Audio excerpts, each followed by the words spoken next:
Assalamualaikum warahmatullahi wabarakatuh. Halo teman-teman, selamat datang di podcast DBD.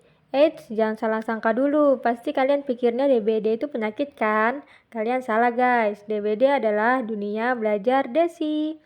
Di podcast kali ini, saya akan menyelesaikan tugas mata kuliah dengan dosen pengampu yang izin saya sebutkan namanya Bapak Dr. Haji Ghazali MPD dan Ibu Ade Nurul G. Yotolemba SPD MPD.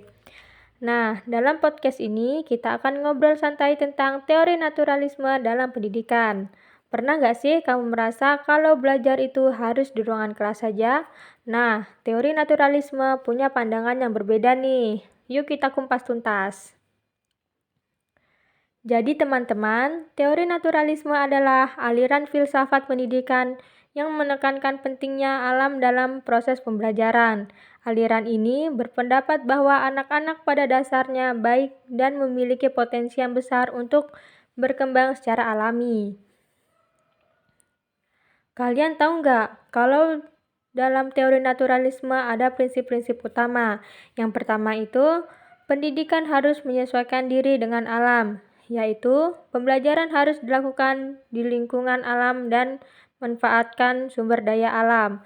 Yang kedua, proses pendidikan harus menyenangkan, yaitu pembelajaran harus dilakukan dengan cara yang menyenangkan dan menarik bagi anak-anak. Yang ketiga, pendidikan harus berdasarkan spontanitas, yaitu anak-anak harus diberi kebebasan untuk mengeksplorasi dan belajar sesuai dengan minat dan kemampuan mereka. Selanjutnya adalah penerapan teori naturalisme dalam pendidikan.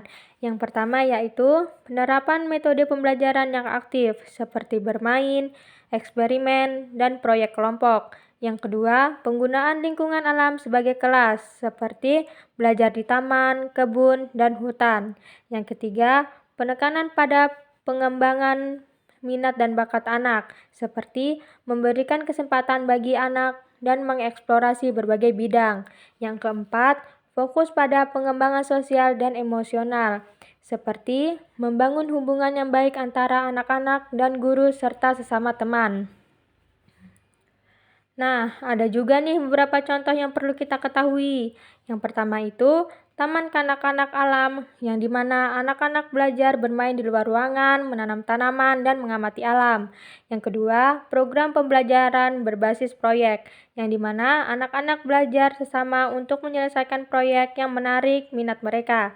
Yang ketiga, kunjungan ke kebun binatang atau museum, yang dimana memberikan pengalaman belajar yang langsung dan bermakna. Intinya, dari pendidikan naturalisme menekankan pentingnya belajar yang menyenangkan sesuai dengan minat anak dan melibatkan alam sebagai sumber belajar. Nah, itulah pembahasan kali ini. Semoga ilmu yang kita bahas bisa bermanfaat untuk kalian semua. Jangan lupa share podcast ini ke teman-teman yang membutuhkan ya. Sampai jumpa di episode selanjutnya. Assalamualaikum warahmatullahi wabarakatuh.